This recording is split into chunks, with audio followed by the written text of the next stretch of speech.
बिस्मिल्लाहिर्रहमानिर्रहीम। अस्सलाम वालेकुम स्टूडेंट्स।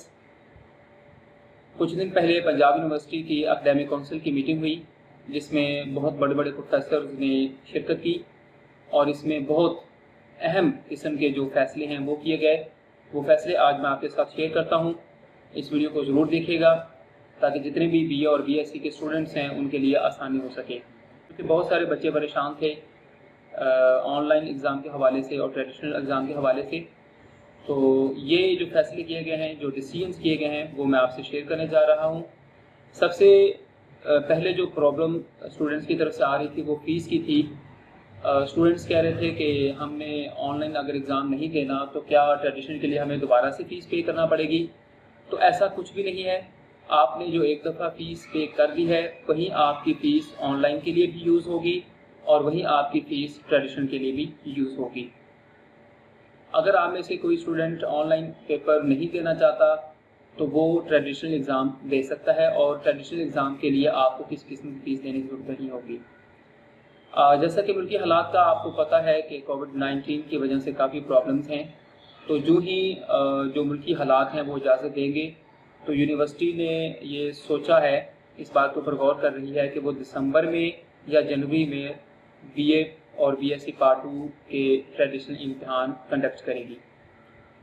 तो फिर आप उनमें जाके पेपर दे सकते हैं, लेकिन उसके लिए आपको फ़ीस पे करने की कोई ज़रूरत नहीं होगी।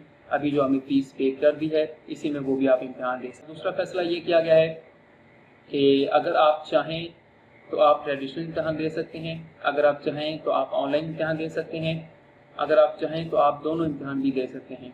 आप ऑनलाइन इम्तिहान भी दे सकते हैं। उसके बाद अगर आप सेटिस्फाई नहीं हैं तो आप उसके लिए ट्रेडिशनल इम्तिहान भी दे सकते हैं।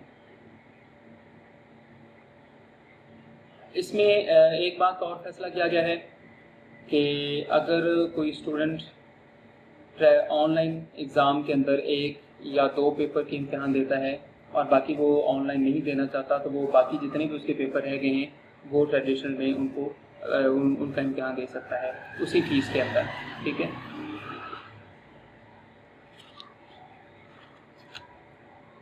अच्छा, एक और इसमें बहुत अहम ये डिसीजन लिया गया कि अगर कोई बच्चा पेपर देता है, फॉर एग्जांपल इंग्लिश का पेपर देता है, तो उसके 70 मार्क्स आ जाते हैं ऑनलाइन एग्ज़ाम में। अब वो चाह रहा है कि अगर मैं ट्रेडिशनल में दूं तो मेरे 80 मार्क्स आ सकते हैं, तो वो ट्रेडिशनल में भी पेपर दे सकता है। अब यूनिवर्सिटी जब रिज़ल्ट बनाएगी तो वो करेगी ये कि वो आपके ट्रेडिशनल रिज़ल्ट को भी सामने रखेगी और ऑनलाइन एग्ज़ाम के रिज़ल्ट को भी सामने रखेगी। फिर जिस पेपर में, जिस एग्ज़ाम में आपके मार्क्स ज़्यादा होंगे वो आपके रिज़ल्ट में इंक्लूड कर दिए जाएंगे। फॉर एग्ज़ाम्पल आपके ऑनलाइन में आए थे 70 मार्क्स इंग्लिश के सब्जेक्ट में और ट्रेडिशनल में आपने गेन किए 80 मार्क्स, तो यूनिवर्सिटी आपके ट्रेडिशनल वाले 80 मार्क्स जो हैं वो इंक्लूड करेगी आपके रिज़ल्ट में। लेकिन अगर खुदा न खास्ता आपके ट्रेडिशनल में आ जाते हैं 60 मार्क्स और ऑनलाइन में आपके ऑलरेडी 70 थे, तो फिर यूनिवर्सिटी 70 मार्क्स जो हैं वो आपके रिज़ल्ट में इंक्लूड कर देगी। लेकिन इसमें बहुत अहम डिसीजन लिया गया, वो ये है कि अगर आप ऑनलाइन एग्ज़ाम में फ़ेल हो जाते हैं तो आप ट्रेडिशनल इम्तिहान दे सकते हैं उसी फीस में, यानी कि फ़ेल होने की सूरत में भी आपको एक्स्ट्रा फ़ीस नहीं देनी पड़ेगी। और सबसे अहम बात जो इस मीटिंग के अंदर जो वाइस चांसलर के साथ हुई, इसमें जो अहम चीज़ डिस्कस की गई वो ये था लास्ट चांस के हवाले से। बहुत सारे ऐसे स्टूडेंट्स हैं जिनका ये लास्ट चांस है, तो यूनिवर्सिटी की तरफ से उनको एक एक्स्ट्रा स्पेशल चांस दिया गया है जिसको वो अवेल कर सकते हैं। ठीक है। तो ऑनलाइन एग्ज़ाम की सूरत में भी उनके पास एक एक्स्ट्रा चांस है, इसी तरह ट्रेडिशनल एग्ज़ाम की सूरत में भी उनके पास एक एक्स्ट्रा चांस है। तो इस हवाले से उनको फिक्र करने की कोई ज़रूरत नहीं है। इसके बाद बहुत सारे ऐसे स्टूडेंट्स हैं जिनकी पार्ट 1 में सप्लीज़ हैं और वो सप्ली का देना चाह रहे हैं। तो पार्ट 1 के हवाले से अभी जो बहस हुई उसमें सितंबर और अक्टूबर के दोनों मंथ रखे गए हैं कि इनके अंदर हम इम्तिहान को कंडक्ट करेंगे। तो इस एकेडमिक काउंसिल के अंदर कुछ ऐसे प्रोफेसर्स भी थे जिन्होंने ये कहा कि नहीं, आप ऐसा करें कि सितंबर के लास्ट में कंडक्ट करें ताकि यूनिवर्सिटी जो है वो जब एडमिशन अनाउंस करेगी तो उसमें वो पार्टिसिपेट कर सकते हैं।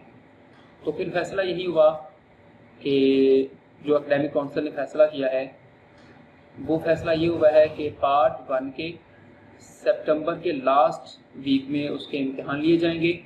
उसके बाद फिर यूनिवर्सिटी अपने एडमिशन्स अनाउंस करेगी और BA BSc वाले पार्ट 1 की बेस पे उन एडमिशन्स के अंदर दाखिला ले सकते हैं, यानी कि एडमिशन्स के लिए वो अहल होंगे पार्ट 1 की बेस पे।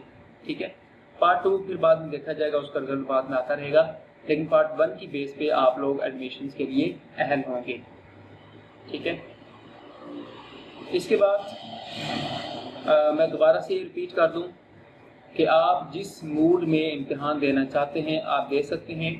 आप ऑनलाइन देना चाहते हैं तो आप ऑनलाइन दे सकते हैं, आप ट्रेडिशन देना चाहते हैं आप ट्रेडिशन दे सकते हैं, आप दोनों इम्तिहान देना चाहते हैं तो आप दोनों इम्तिहान दे सकते हैं, आप कुछ सब्जेक्ट्स के ऑनलाइन देना चाहते हैं, कुछ के ट्रेडिशन देना चाहते हैं तो आप ऐसा भी कर सकते हैं। ये सारी ऑप्शंस आपके लिए मौजूद हैं। ये मैंने दोबारा से रिपीट इसलिए की कि आप इनको अच्छी तरह ज़हन नशीन कर लें ताकि आपकी जो परेशानी है, जो मसाइल हैं, वो कम हो जाएं। इसके बाद ईमेल्स का इशू आ रहा है कि बहुत सारे ऐसे स्टूडेंट्स के जो मैसेजेस हैं वो रिसीव हो रहे हैं कि हमें ईमेल्स नहीं आ रही, हमारा मॉक का जो टेस्ट है वो हमारा रह गया है। तो मॉक के टेस्ट का रिज़ल्ट से कोई लेना देना नहीं है, ये जस्ट आपकी प्रैक्टिस के लिए था ताकि आपका जब जेन्युइन आपका एग्ज़ाम स्टार्ट हो तो आपको किसी किस्म का मसला या किसी किस्म की प्रॉब्लम को फेस ना करना पड़े। उसका रिजल्ट से किसी किस्म का कोई ताल्लुक नहीं है, वो मॉक्स जस्ट आपकी प्रैक्टिस के लिए था। तो पहले उसकी डेट 4 अगस्त थी, अब उसको बढ़ा के 7 अगस्त कर दिया गया है। तो आपको मेल्स आना रिसीव हो जाएंगी। अगर आपको मेल्स नहीं भी आती तो कोई मसला नहीं है, आप ट्रेडिशनल में अपना एग्ज़ाम दे सकते हैं। तो मेरा ख्याल है कि आपको सारी बातों की समझ आ गई है। फिर भी अगर आपको किसी चीज़ की समझ ना आई हो तो आप कमेंट्स में मुझसे पूछ सकते हैं। मेरी दुआ है कि अल्लाह ताला आपको कामयाबी दे। आप दोनों इम्तहानात अगर कोई देना चाहता है तो वो दोनों में कामयाब हो, कोई एक देना चाहता है तो वो एक में कामयाब हो। और इस वीडियो को ज़्यादा से ज़्यादा अपने तमाम BA और BSc स्टूडेंट्स के साथ शेयर करें ताकि उनका फ़ायदा हो जाए। अल्लाह हाफिज़।